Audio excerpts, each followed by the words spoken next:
I'm your host, Annie Bowles, and this is News du Jour.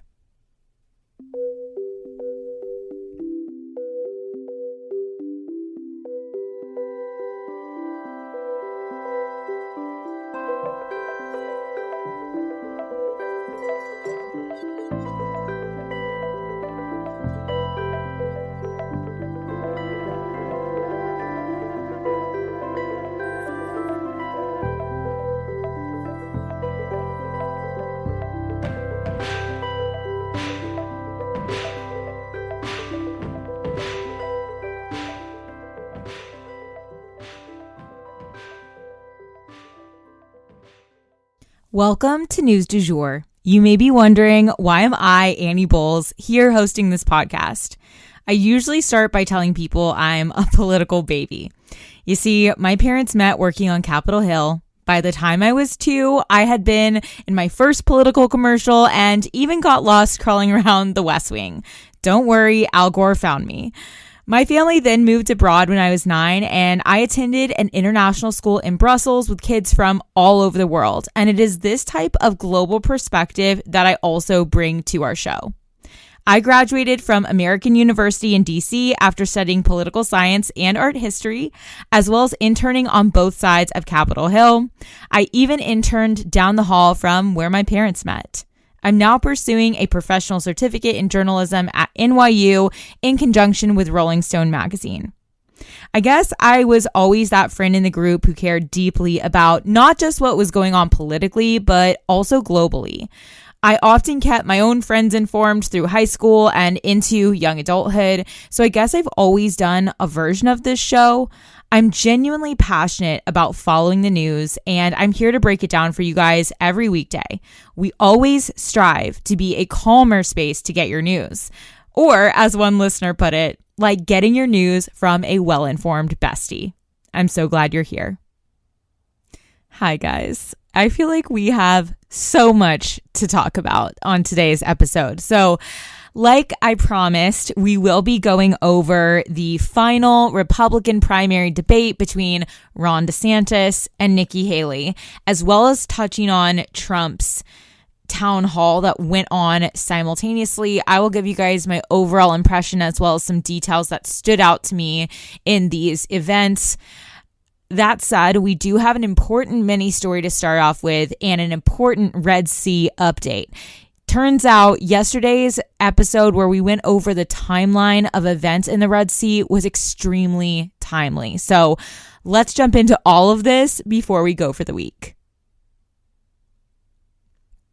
So for the mini story I said was super important, you guys may have already seen this via our Instagram stories, but South Africa has officially brought a case against Israel in international court, accusing them of genocide.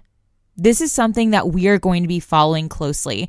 Unfortunately, it kind of came about after I'd already written this episode, so we're going to be diving deeper into this next week on the show. Getting into the specifics of this question, I think, will be vastly important to geopolitical events going forward. So stay tuned for a lot more on this subject first thing next week.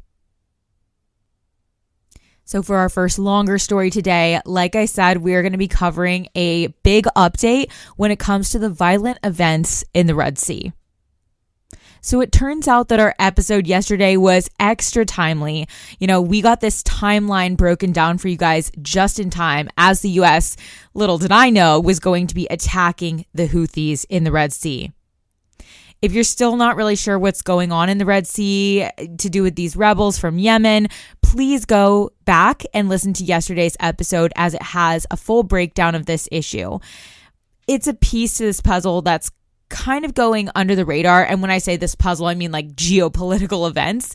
It's kind of been going under the radar, but it is escalating rapidly and it really deserves our attention. Essentially, what has happened, though, since yesterday's episode aired is that, according to the AP, The US and British forces have launched a massive retaliatory attack against the Houthis, who have been continuously attacking cargo ships. And not just our cargo ships, but according to Reuters, they have attacked 27 different ships involving over 50 countries in this fight for a pivotal international trade route. The Houthis claim to be attacking U.S. ships that are bringing weaponry to Israel, but that is simply not the case. And it's not to say that they haven't attacked some ships that are doing that, but they have attacked commercial ships carrying basic goods as well, and it has slowly and painfully spiraled out of control. Yesterday, according to the AP, the U.S. carried out bombings in more than a dozen sites that are used by Houthi rebels. This comes after the U.S. issued a stern final warning to this rebel group via international channels about a week ago. The UN Security Council passed a resolution 11-0 that ordered the Houthis to immediately stop these attacks. And then they launched their biggest one ever after that. That was Tuesday's attack that we covered in yesterday's episode. So now, over 20 nations are working together to increase protections for commercial vessels in this area. But now things have really escalated beyond where anyone wanted them to. Let's hope that this can help put things to bed and that they do not continue to get worse. We'll definitely keep you guys posted. So now, without further ado, we will get into our breakdown of the Nikki Haley, Ron DeSantis, CNN debate. And as a reminder, this is the last debate for the Republican primaries before voting will begin on January 15th. Now, just as a reminder, in case anyone, is new to voting, which is never something on this show to be ashamed of. In fact, if you ever have any questions about voting, I love to answer questions and help you guys find out specifics about voting in your area. But voting begins on the 15th, but that doesn't mean your state begins voting on the 15th. Every state is different, but especially when it comes to primaries. So, only Republicans can vote in the Republican primary. And, if you are a registered Republican, the rules and the dates and the timeline for everything will be different in your state. So, you could just log on to your state's website to see more details. But as always, we are here as a resource if you need us. So just as a reminder, really quick before I jump in, I am putting on my kind of commentator hat a bit more when it comes to covering debates. These are more of my overall impressions and personal thoughts and takeaways. Of course, when I say quote, it is a direct quote from the candidate that is on stage. But other than that, this is a lot of my subjective opinion, but I love to recap the debates for you guys and give you my 2 cents. Let's dive in. So first up, Nikki Haley started off by saying that we need a, quote, new generational leader, end quote, which to me is a huge signal right off the bat. Because while she's sharing a stage with Ron DeSantis is around her age. He's actually younger. He's 45 and she's 51. It shows that Nikki is really running against Trump when it comes to this debate. And she's almost trying to ignore Ron DeSantis right off the bat. She's not even trying to take him on, even when the debate is against him. Meanwhile, Ron was definitely focused on Nikki with his first words, which were directly attacking her. There was a lot of accusing each other of lying.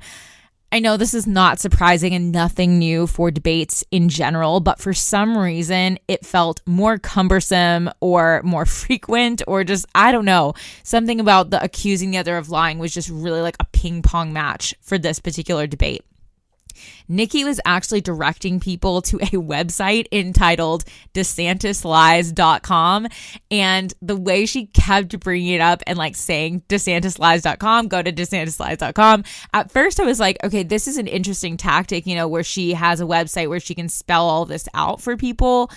But it got so repetitive. She started to remind you of your mom nagging you to put away your laundry, or your fifth grade teacher nagging you for your homework or something. It got too repetitive, in my opinion. Ron pointed out that South Carolina has had a very bad track record when it comes to education, whereas Florida is currently ranked number 1 in education in the U.S. And that's something I had to fact check because I didn't really feel like that was true, but it was. So that was a really interesting thing to bring up. Nikki made a bold statement in saying, quote, "His way is not my way. I don't have vengeance. I don't have vendettas.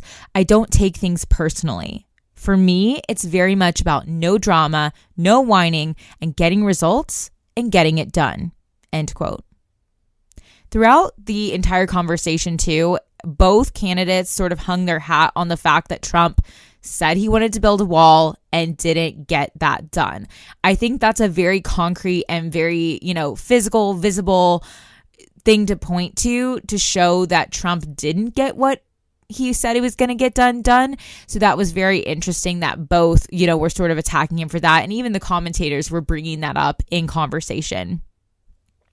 Nikki said China, quote, "gave us COVID," end quote, which I just was like, whoa, because it's just such an interesting, the whole origin of COVID conversation is a really fascinating one to me, whether it came from a lab, there's a lot of conspiracy theories surrounding it. And the way she said China gave us COVID, it really sounded like it was intentional on their part, which obviously has never been proven and might be completely false.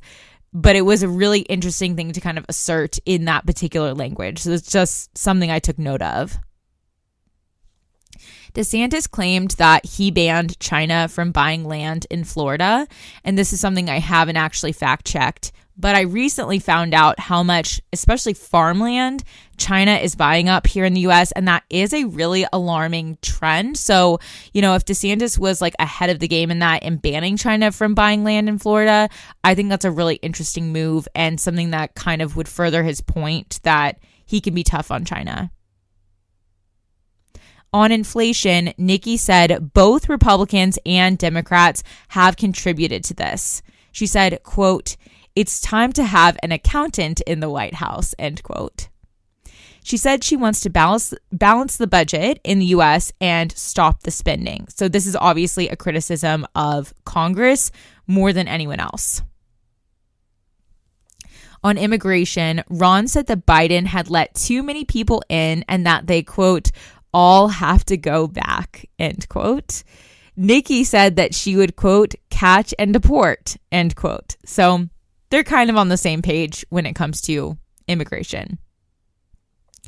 Nikki, though, the one piece that I felt like she was strong with, she went on a powerful rant, I guess you could call it, about the global connections between Taiwan and Ukraine versus Russia and China.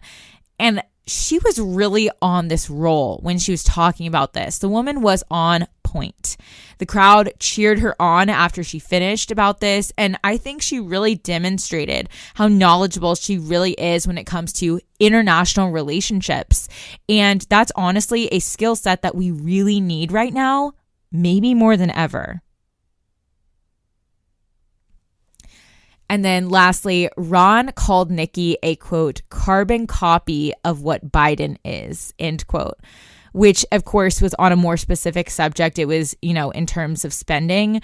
But I thought that was really interesting because obviously it's extremely off base. And I don't think anyone would really believe that. So I think it was kind of just, again, a low blow. I don't think there was very much mudslinging in terms of name calling and really low blows, but that was probably the closest thing. Okay, overall impression.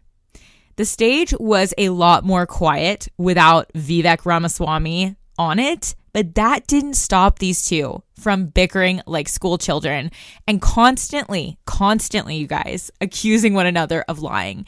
And it is exhausting to watch these things sometimes, but this was definitely one of those times for me. And honestly, I have a really high threshold for this type of thing. I usually think that they're funny and entertaining, even when they're mudslinging, but the vibe was just overall pretty whiny, extremely whiny last night. And aside from a few times where Nikki broke away and really got in a good monologue, there was just a lot of bickering, and it was really, you didn't miss much.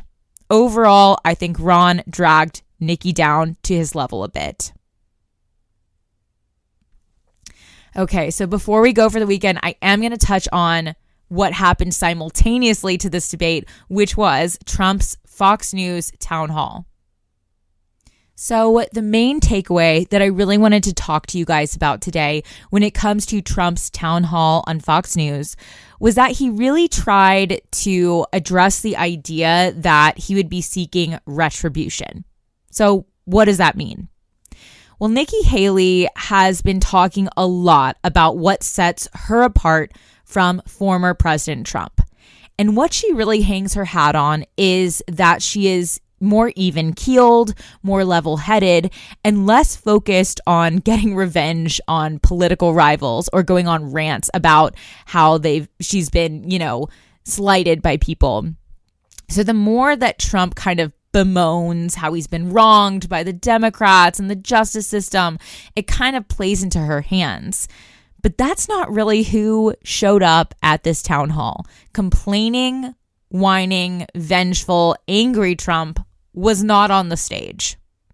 My overall impression from the town hall was that Trump seemed extremely relaxed, happy, and confident, even given everything that he has going on in the court system and constantly being accused of being vengeful. And he seemed so angry and tense as of late, but that is not how he came across here, in my opinion. To me, he seemed chill, optimistic, and maybe even a little silly and playful. He seemed to be enjoying himself. And I honestly haven't seen this version of Trump in a long time. So it was just sort of an interesting pivot. And I'm definitely interested to see where things go from here. He's obviously far and away the most popular candidate, but Nikki Haley is gaining on him. So we'll definitely keep you guys posted as things unfold with these Republican primaries. And that for the week is the news du jour. Today, I wanted to leave you guys with the quote. If you enjoyed this episode, please subscribe on whatever podcast platform you use to listen.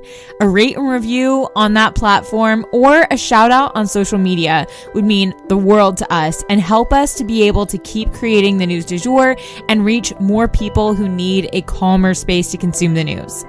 But the best way to support all of our work is to become a patron at www.patreon.com/Sugar Free Media, and that is also linked in our show notes. You can follow us on social media at newsdujour.podcast on both Instagram and TikTok. You can follow my personal account at It's Annie Bowles on both platforms as well. Any little noises you may hear in the background are my rescue pup. He has a little separation anxiety and always records with me. We appreciate you listening and look forward to telling you about the news again next time on News du Jour. Broadcasting from Oklahoma.